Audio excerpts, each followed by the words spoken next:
Welcome to 52 Weeks of Hope. This is where you get to hear how to feel happy, balanced, and worthwhile, how to make that lonely ache vanish and feel empowered, confident, and secure. I'm Lauren Abrams, and I get to help you feel that magic again since going through my own dark night of the soul by chatting with incredible leaders, healers, and change agents who give us their messages of hope after overcoming challenges of their own. And today we're talking to healer, teacher, and QiGong master Chris Shelton.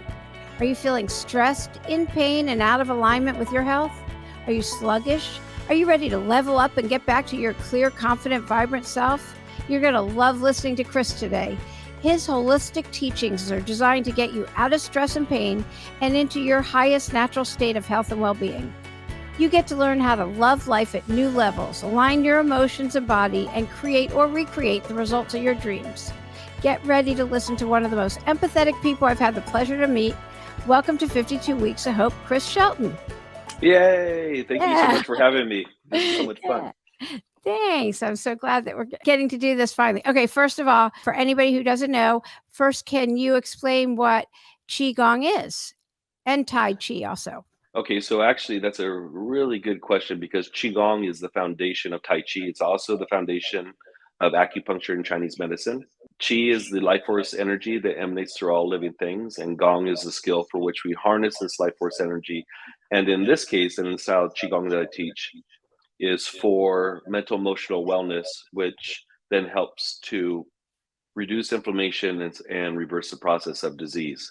So if you ever heard of the term Kung Fu, for example, Kung Fu means skill with a fist. So when we talk about Qi Gong, we're talking about the skill through using our mind intent in order to harness this life force energy. And for people that have a hard time understanding or conceiving what Qi is, just think of it in terms of blood or fluids inside your body. We have a saying that the blood contains the Qi and the Qi moves the blood around the body. And, if you think about it, if you're deficient in blood, you have no energy, right? If you're anemic and those types of things. So Qigong is this 5,000-year-old practice. And what's really cool about it too, is that it's not a belief structure. It's something that's been time tested, and it's something that anybody could do. And that's what I love about it the most, because it does not discriminate. And that's what I love. Yeah, no, that's so good. Okay. And this is what I was starting to say. So when I was looking you up and doing all this, you have the best YouTubes, and you have a 6-minute morning, very recent one. And so when I started watching, I just stood up and started doing it, and I felt great. You have the best YouTubes, and they're so easy to do. And now I understand when I see people doing Tai Chi, I feel like I understand they're holding a ball in their hand, or they're holding, like you explained it so easily. And I felt like I have this tiny understanding. And I have 2 different friends who teach it. So Wow. yeah, the Tai Chi, that is. Okay, so it's surprising because you've been doing this a long time, and you were actually debilitated with back injury, couldn't get out of bed and everything else. How did you come into this practice? And here you are, not just pain-free, but I mean, you're a master, you teach others, Mhm. and so on. Yeah, so I grew up in a dysfunctional, and there was a lot of abuse and neglect. In fact, they just got done shooting a short documentary that's hitting all the film festivals next year, and it's showing this journey, the healer's journey. Anyways, I started doing drugs at a young age, at age 12, Yeah, I and know you had 2 heart attacks by, like, 17, right? Yeah, 18, yeah, 18 years 18 and so 19, young. yeah. And after the second one, yeah, I put myself into Taekwondo because I realized I was going to end up dead, in prison, or both. And I started competing in full contact competitions right away. And then one night before a match, I was accidentally kicked in the back, and then left me with a devastating back injury, who led me to a group of doctors, and they wanted to do surgery. Then I went to another doctor, and she had a therapist working for her at the time. He was a martial artist, and he started talking to me about Qi. Now, this was over 30 years ago. Nobody was talking about Qigong over 30 No. years ago. Very little about Tai Chi. And he started talking about Qi. Well, I'm like 19 or 20 now. And I'm like, yeah, right. The closest thing to Qi I'm going to get is like Cheez Its and Cheese Whiz. Like, what is Yeah. this Qi thing, right? Anyways, I had other health problems too. I had severe digestive problems where I had every test in Western medicine. I had upper GIs, lower GI.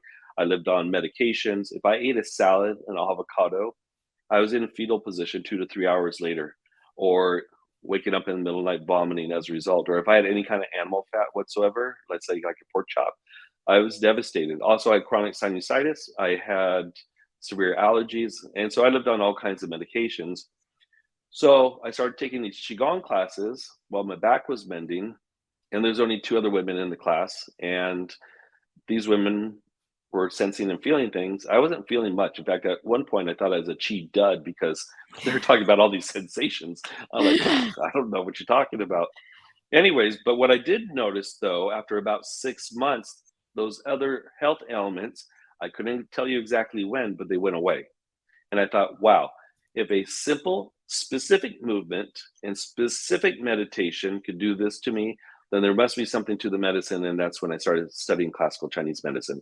That would say a lot, definitely. I mean, you were a butcher. I just I find was a butcher. I just find that so fascinating that you were a butcher at this time too. It just Well, I was one of those kids that was very driven. Even though I was doing drugs, I had an older half brother that was always in trouble with the law. My parents, when they were married, all the attention was going to him. And so I didn't want to be like that. And so I still got my AP studies in art. Still have two art scholarships that I've never used. Started becoming a butcher at age 15 and a half. I also started, I think it was my sophomore year, I started going to an adult educational school. So I go to high school part time. Then a bus would come and pick up some of his kids. And I got my Class A state brake license. I got my license for overhauling engines and tune ups and electrical systems. So I thought, okay, if I don't make it as an artist, then I'll be a butcher. If I don't make it as a butcher, I'll be a mechanic. Healer was not even on my mind. But yes, I was a butcher for 21 years. And back in when I first started, it was really a craft. It was really, believe it or not, it was really an art form, and so to speak. I know that sounds kind of weird, but it really was. But over time, it really was draining my energy and such. And when people talk about finding their life purpose, I still didn't know what my life purpose was. I thought it was being an artist. I had a business as a freelance art instructor, or I would do murals inside people's homes and those kinds of things. But healer wasn't even on my radar. But I'll tell you what, the anatomy, it's going to sound kind of weird, but the anatomy of the animal, I know what the fascia smells like, tastes like. I know what it looks like when there's disease. I know what it looks like when there's cancer in there. There's not much difference. So with my patients in clinic, when I touch them, because I'm very hands-on with my patients, I could actually see and remember that. I know it sounds Mm. weird, but that's No, really it the truth. doesn't. Yeah. It actually doesn't. I just also find it fascinating because if healing's your calling or whatever your calling is, it's gonna find you eventually. Yeah, I heard a doctor say I was getting some CEU units a few years back at Yosan University over here in off of Wilshire in Los Angeles, and Dr. Mao Xing Ni said to the audience, there was a group of physicians and attorneys and such, and he said a raise of hands of how many people enjoy their job, and only several of us out of about 70 people rose their hands. Oh, And he that's said something sad. that was pretty sad. And It he is. goes, you know, before you come into this life form, he says, you sign a contract with heaven that you are to find your life purpose, because when you find your life purpose, this is how God or the Tao is able to express itself through you. Yeah, I just came from a retreat on the power of awareness and loving kindness and compassion, and it was very much of that ilk, and it was pretty great. So, how do you help people feel better? For people who are listening and like, well, I want that. I want less stress and less pain. And how can I tap into all of that? So we do have the Qigong on Zoom. We have what is called is the Qi Club. That's every Monday, Tuesday, Wednesday, Thursday from 8 to 8:30 a.m. We started it through the pandemic because we saw how many people were suffering out there.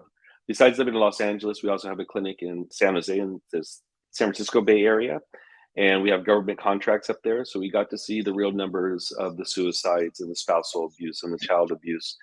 And what we found is at first we started this Qi Club, and we did it for free because we saw so many people losing their jobs, and we needed to give them something to deal with the mental emotional stress and the fear that is surrounding everything and the unknown that is going on.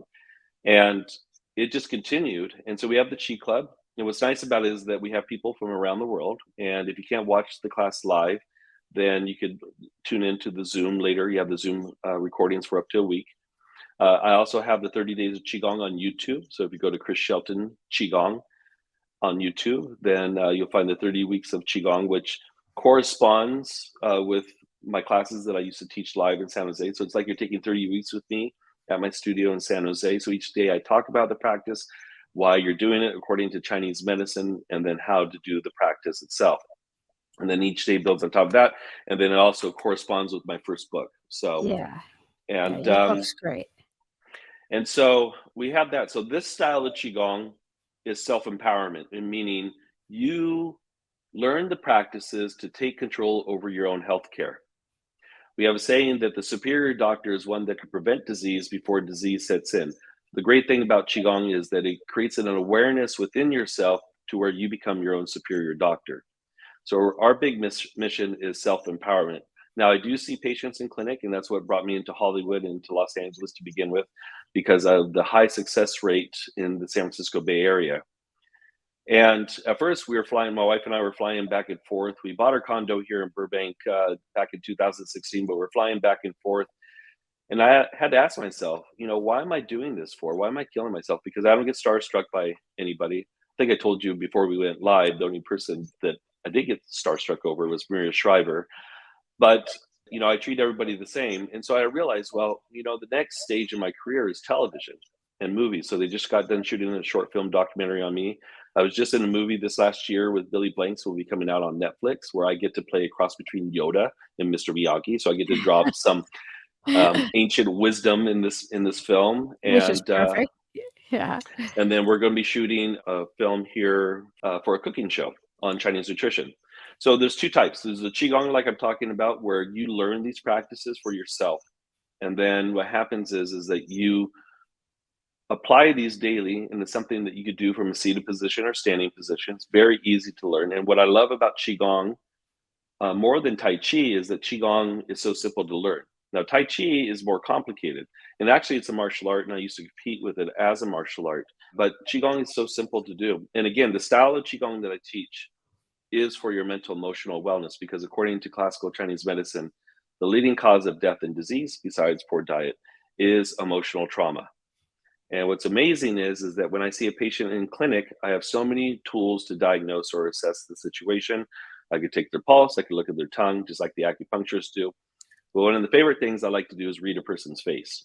And every feature on a person's face tells me a story of how the person thinks, what kind of trauma that they've been through, their personality, and then more importantly, what potential diseases are possibly stuck inside the body. Oh, that's great. I had another question I was going to ask, but first, the lead in for that was with the breath. I've learned from all the different healers that I've interviewed on here is how everything can be a trauma and that it gets stored in our body. So how do you use breath? Are there any tools that anyone listening can use now for their breathing to breathe through any stored trauma? So yes, so the breath or prana or chi, whatever you want to call it, yes, Yes. that's true. Emotional trauma can get stuck in the tissues, but what most people don't understand is that different emotions attack different organs of the body, which then shows up as various types of inflammatory types of diseases. I'll give you an example. Your liver houses the negative emotions of anger, frustration, hatred, resentment, and old anger. And we see so many illnesses, colitis, Crohn's disease, eye floaters, TMJ, trigeminal facial neuralgia.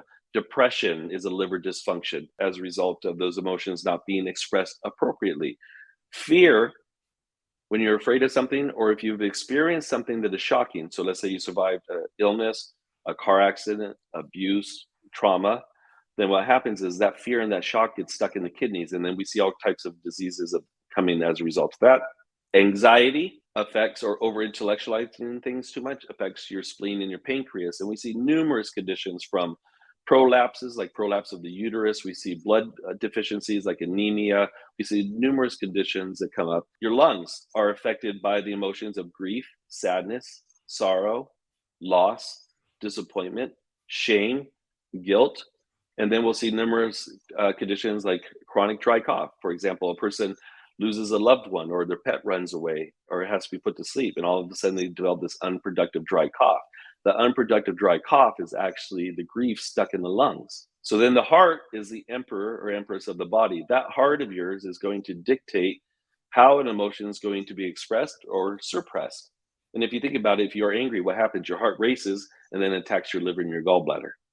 If you're angry or if you're sad about something, your heart hurts and then weakens your lungs. If you're anxious about something, your heart hurts and then it weakens your spleen and your pancreas. So one of the favorite practices when I'm a keynote speaker and I go and I give talks on disease prevention and how to beat the burnout, one of the favorite practices that I like to give people is called the dry cry. It's a QiGong practice. The emotions that attack the heart, well, all the emotions attack the heart, but abandonment, loneliness, lack of joy, and actually mania and overjoy will affect the heart. You could actually die of a heart attack from laughing too hard. And if you ever have a laughing attack at something, what's the first thing you do? And everybody does it. They go,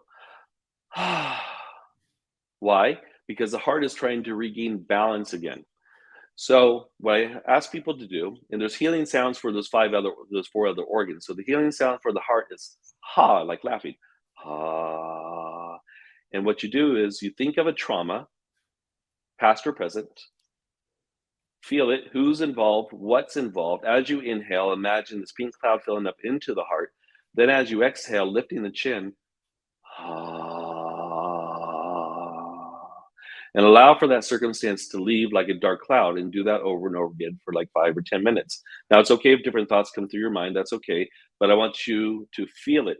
Now, if you're in public and you're feeling sad about something, instead of suppressing it, which creates inflammation and disease, you do the sound underneath your breath.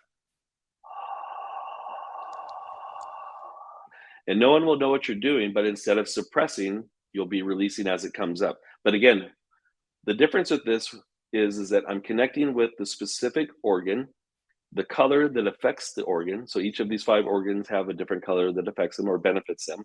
Just like they have a different. The pink cloud was for heart. The heart. Well, that makes sense. Okay, what are the Pink or other red? 4 colors? Yeah, right. Yeah, the color green. So if I'm working on resentment and old anger, I'm going to focus as I inhale on the liver on the right side of the body. Imagine a green cloud filling into that right side of the body.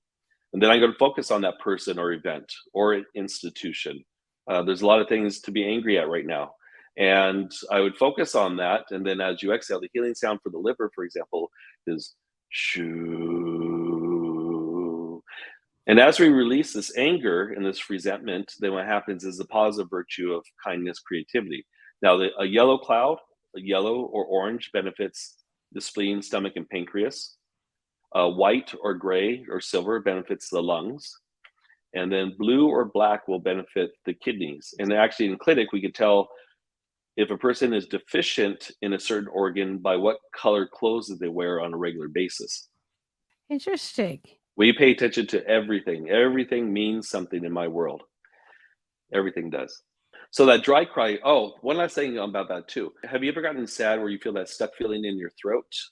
Yeah. Okay, so we call that the plum seed effect in Chinese medicine. So in that case, if you have that plum seed feeling in your throat, then you lift your chin, and as you make the ha sound, you imagine it leaving from the throat like a dark cloud going several feet away from the body and into the ground.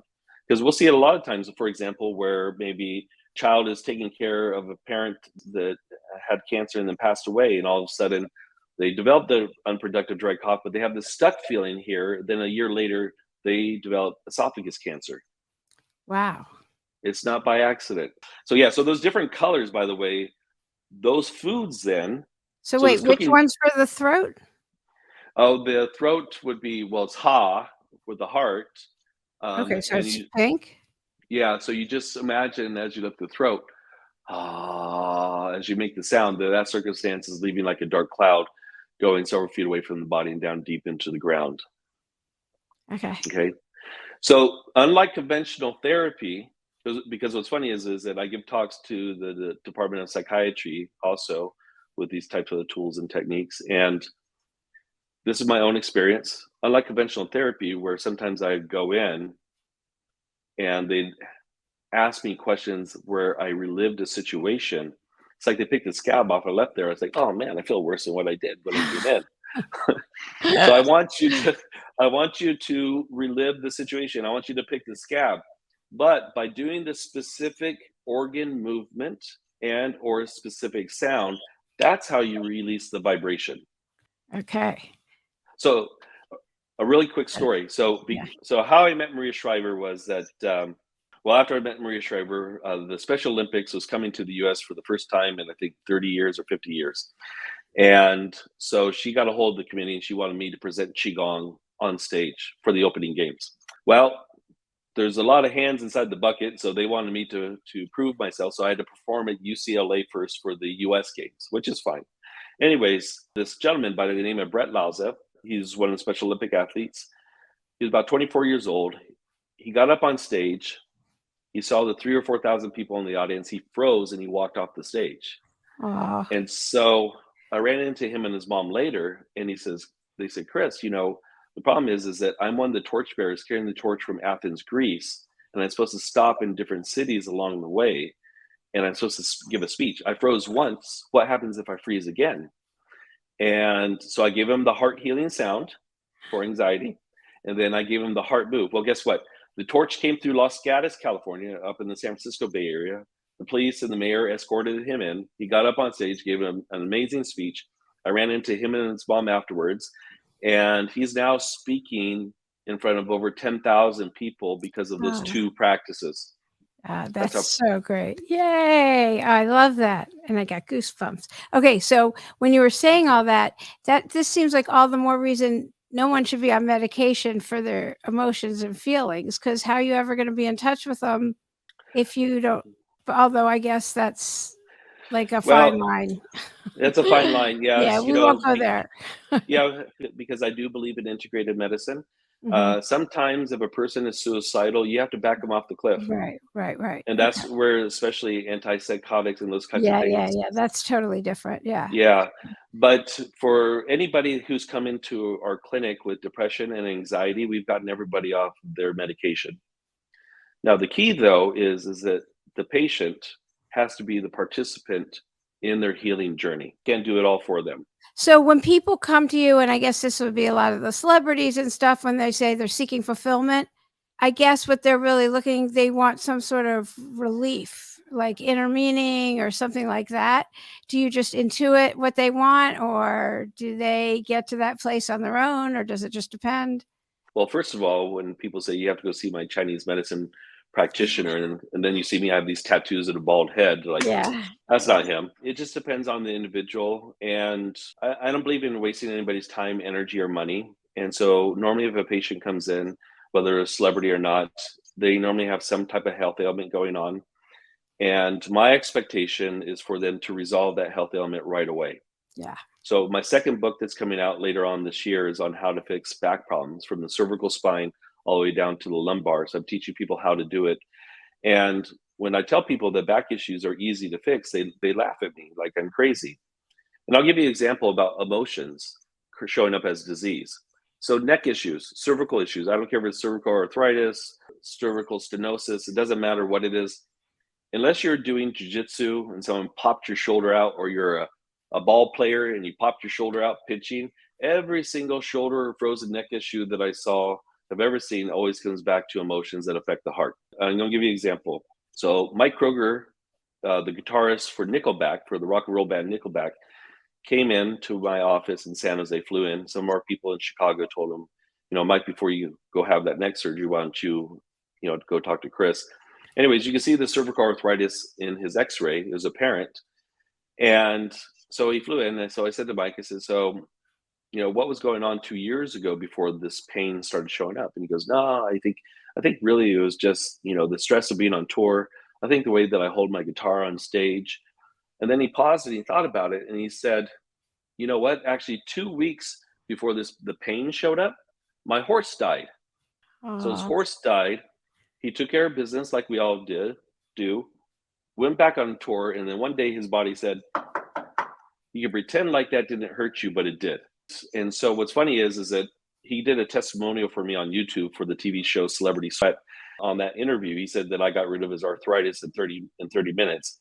Actually, what I did was I facilitated his body to do what it wanted to do, which was to heal. Yeah. Now, what about somebody who's had, luckily, I don't have the pain, but somebody who had surgery already, but they're still in pain, it didn't work, Can you still help Yes. them? Okay, let's just talk about this one because of all the diseases that I see, inflammatory diseases, I see depression, all that kind of stuff. I mean, we were even helping patients with COVID through this whole thing successfully. And of all the diseases I see, back issues are number one, and they do not discriminate. You know, back in the 70s when I was a kid, the only people who got back pain were couch potatoes and people that were obese. That was it. Nowadays, it's the professional athletes. And so what I tell, it doesn't discriminate age, male or female, like it's everywhere. So I realized like, oh shoot, like why is this happening? And I realized that our sympathetic nervous system, which is responsible for our fight or flight mechanism in our Mhm. body, which according to Chinese medicine, the liver influences, it's on all the time. This psoas muscle, which controls your spine from the lower lumbar all the way up to the thoracic spine, is controlled by that muscle. That muscle is massive. It's the muscle that if somebody was beating or attacking you, allows you to curl up into a ball right away. When somebody's attacking you, you don't do a back bend because then you'll be exposing all your delicate organs, right? And so yeah, so what I tell people is that if you do have hip problems, or if you do have side nerve problems, let's say down the left leg, if you get the surgery and you didn't fix the root of it to begin with, guess what?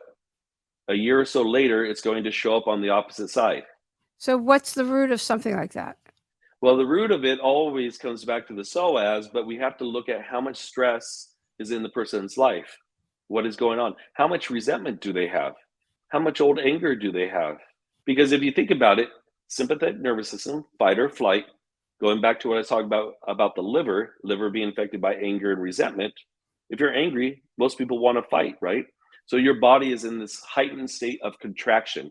When you fight, most people don't fight open-handed, though it's a very effective system. Most people clench their fists, right? When people have a lot of frustration and they grind their teeth, they get TMJ because there's so much of this angst. So the sympathetic nervous system is active, and then that psoas thinks, oh, I'm in protection mode. I need to protect the rest of this organism so it doesn't get attacked. The problem is that the psoas attaches on both sides of the spine. Both sides will be tight. Whatever side is tighter, then that's where we see the compression on the vertebra, on the disc, for which it then impinges the nerves that come out of the spinal canal, which then influence, depending on where the impingement is or compression is, will influence what type of pain that they'll have, like drop leg syndrome, those types of things. How do they know if they have anger or resentment? What if they aren't aware? You're saying it's repressed. It's You know, some of the worst diseases I see are people that are just completely out of touch with their emotions, especially anger. So common cases like lupus, Lyme disease, the common thread with those I people, thought most of the Lyme patients, disease is from a mosquito or something. Am I completely off a on tick, that? Maybe I'm wrong. I you have no can idea. get I'm not that medical. I shouldn't even be asking you. it from a tick, A true. tick. Okay, a tick. But the amount of diagnosed cases of Lyme disease, it doesn't add up in my Oh, mind. tick, the ratio you mean of tick to The Lyme disease, yeah. I yeah, know. tick, Well, I yeah. grew up on the East Coast. We always had ticks, and we would just take them out. Nobody got Lyme disease, or maybe we did and didn't know it, but you would just put a match head if you couldn't get it right out. Like, it wasn't that big a deal. I don't mean to make fun or make light of people that get it. My daughter just moved, and she said, "Maybe I had a tick, or I don't want Lyme disease." I'm like, "You're not gonna get it. We grew up with these things. It's not a big deal, really." You definitely can get it from a tick, that's for sure. Now But I'm like, most of the my hair. cases, I'm like, ugh, my right? hair. And I have a ton of hair. This is like product, lots of product. I have big, huge hair. That's so funny. I have big Jewish hair, A like big Jewish hair. big, It's so funny. like the fro, like That is put me funny. back in the humidity and it's a fro. I believe me. That's funny. I Yeah. have hair like what's his name from Chips? Not Sylvester Stallone from Erica, Chips. yeah, Eric Estrada. Yeah, yeah, if I let my hair grow, my hair is like that. yeah, And even if I smile, I have that little twinkle on my teeth. Yeah. yeah. No, I'm just kidding. So what people don't understand is that these emotions are good. They are a barometer. God gave us these emotions because they are a barometer of what's going on in our environment. When we suppress or disengage for whatever the reason from a certain emotion, like anger, then the body says, okay, guess what? We're going to start shutting down parts of your body until you get it or until you die. It could get that drastic. Yeah. And so my job when a patient comes in and I'm doing the Q&A with them And I've seen thousands of patients. My job is not to force feed them that there's some still past emotional trauma or anger or whatever in their body. My job is to present the opportunity because, like I tell them, if I still see that line or feature on your face which shows me a specific emotion or trauma, that means that that is still there somewhere in your tissues. Okay. Yeah. That, So the face doesn't lie. The face tells us, it tells us everything. It tells us if a person cheats. It tells us if they lie a lot. I mean, it tells us how giving they are with their money and their energy. We can tell how well a person invests by looking at their face. I mean, we can tell all kinds of things. But yeah, it's a lot of fun. did you read body language when people were talking? One of my first people I interviewed, she said, "Okay, for people that neither of us are doing online dating, but she said when somebody goes to touch their nose like that, it means they're lying or getting ready to lie. So if you're online Really? dating, watch it." Yeah, I had no idea. I was like, I find That is that so stuff funny. fascinating. I'm like, oh, what else? Like, Yeah, really? well, you can tell you because if a person has a crooked mouth, that's normally the telltale sign that they lie. Ooh, okay. Or if you have a friend and you want to tell them a secret, Uh-huh. any friend that you have or anybody you know that when they're looking, let's say on their phone and they have their mouth open, let's say they're working on something on their phone or they're reading or writing something and their mouth is open like this, that means that you can't tell them anything personal because those secrets will fall out of their mouth. Oh, I like that. Okay, that's Yeah, good. I use it for diagnosis, but I teach classes on this as well too, and it's really sad because face reading is a lost art. It was developed thousands of years ago because Chinese medical doctors at the time thought it was inappropriate to touch women to diagnose them. So they had to come up with a way of diagnosing. And now what I do is I teach for attorneys, I teach for HR, I teach for personal relationships because if you see a feature on the face that doesn't align with you, eventually it's going to Okay. show itself. Does that work in your for yourself also? Like, or are Oh, you kind of blind for your own like, you know how we are in our own relationships? You don't like, are you good in your own relationships for that kind of stuff? so when I met my wife, I read her face. Okay. Yep, over mango margaritas. Ah, that's So what's the hardest challenge that you've overcome, and how'd you do it? Gosh, the universe has given me a lot of challenges. I don't know which one's the hardest one. I think the most recent is the reality of letting go, and especially with kids. Eckhart Tolle said it best. He said in one of his books on tape, he said, just because we birthed the child doesn't mean that we own the child. And I have 4 kids. I was married twice before. And yeah, and one of the things you just really have to do is come to a place of acceptance that they are their own soul on their own journey. So I would think that's the hardest thing because the misconception, because of what my wife and I do for a living, is that we sit at home, eat vegetables, and meditate all day. I think you're an entrepreneur, but yeah. Yeah, we're busy. We're Yeah. busy, and we do have a very blessed life, that's for sure. But I have the same things that come up in my life that everybody else does. The only difference is I have these tools that I've been practicing now for over 30 years that I implement when things come up. And I'm very aware of my body. I'm aware if something's affecting me. So, like what Eckhart Tolle says too, and I apply it to my own life. If there's a situation with somebody, for example, I ask myself the honest question: can I not say anything and then leave this alone? Or do I say something and then leave it alone? So I check in. I have a verbal dialogue with myself as to how I'm going to conduct myself. And even if my ego is out of place, I will check in with my ego. I will have a conversation with that ego. And sometimes the ego wins, but at least I have awareness that the ego is driving it. Yeah. Yeah. Our kids have their own path and their own higher power. Yeah. The other thing too is if anybody's an entrepreneur out there, if you desire to do something, it's scary starting off. Every single step that I've made has been scary. When I was a butcher, after I finished my first 4 years of Chinese medicine, I was a single father of 2 kids. I was a single father as a meat manager working 48 hours a week and volunteering at my kids' school. I didn't know how I was going to start. So I just sat on it for 2 years. When I got offered to get into a clinic 2 years later in Los Gatos, California, the conversation was on a Wednesday night about coming into this clinic. By Friday, out of fear, I talked myself out of why I should do it. And I talked myself out of wanting to do it all together. So when I picked up the phone to call her, her name was Janet. I went to tell her no, and then I heard a voice say, "This is your last chance this lifetime."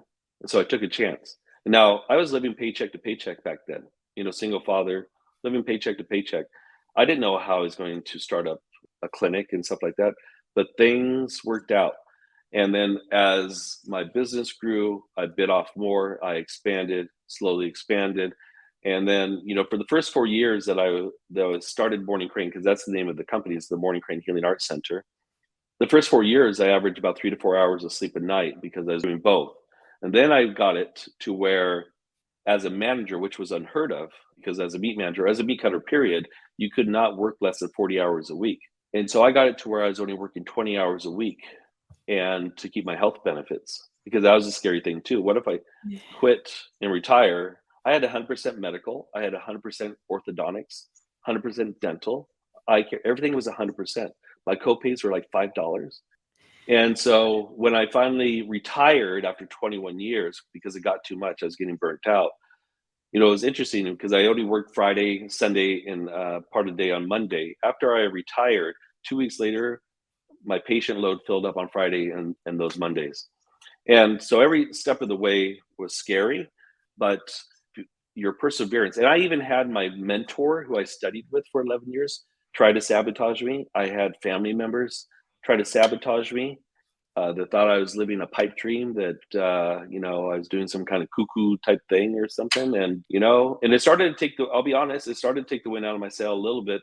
But then I persevered. I took all their ill intention or lack of faith, and I turned it into faith into myself.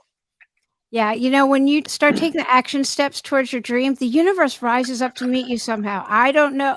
It just does. Taking those steps like you did to build it, whatever it is that's our dream, it just works. It does. This is what you're meant to do, obviously. I mean, you're amazing at it. You can tell. Go ahead. Oh no, it's fun. It's it's a lot of fun. And what's interesting is that the stage I'm at right now in my career is that I'm not looking for more patients.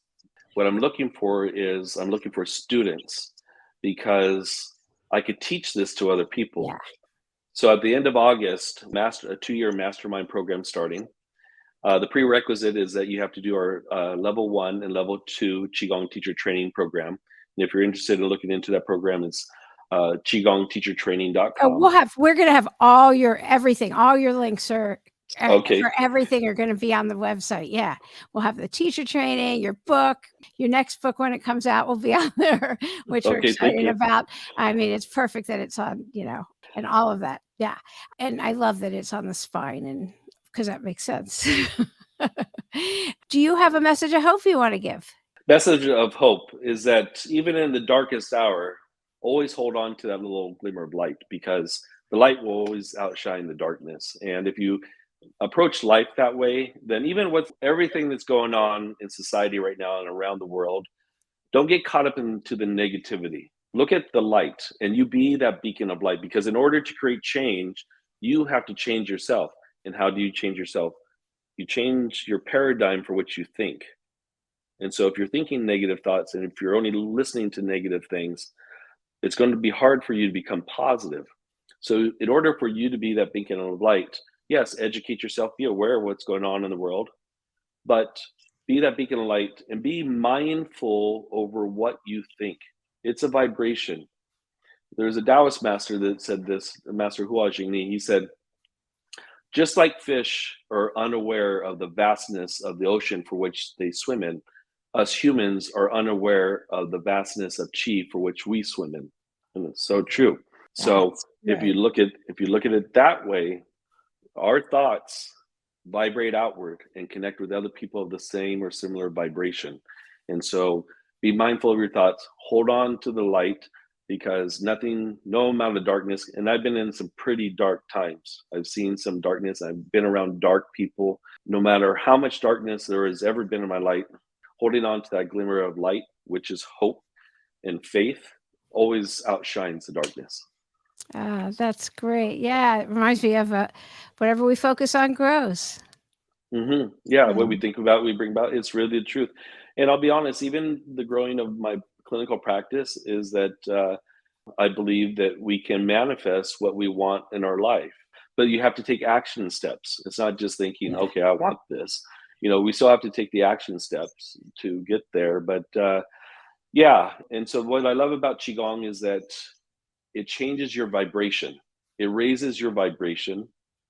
And if war and stuff like that, and racism and bigotry and stuff like that, look at it as a vibration. It's a very low vibration, very low vibration. So you raise your vibration. And if you raise your vibration, then you help to raise other people's vibration. And then that's how you create change. When people say we have to put the war on drugs, the war on racism, or whatever, if you pay attention, you're saying the word war. So that's all Yeah. you're bringing. So change the verbiage, change what you're saying, change how you're thinking, be mindful of how you're thinking and what it's opposite. And let's have more love instead, and Ah, more that's, awareness. Yeah. yeah, definitely. I love that. Oh, thank you so much for being a guest today on 52 Weeks of Hope. Yeah. This has been a lot of fun. Thank you for Yeah. having me. And I'm so glad it worked out. So glad that I was able to meet you. Yeah, me too. This is great.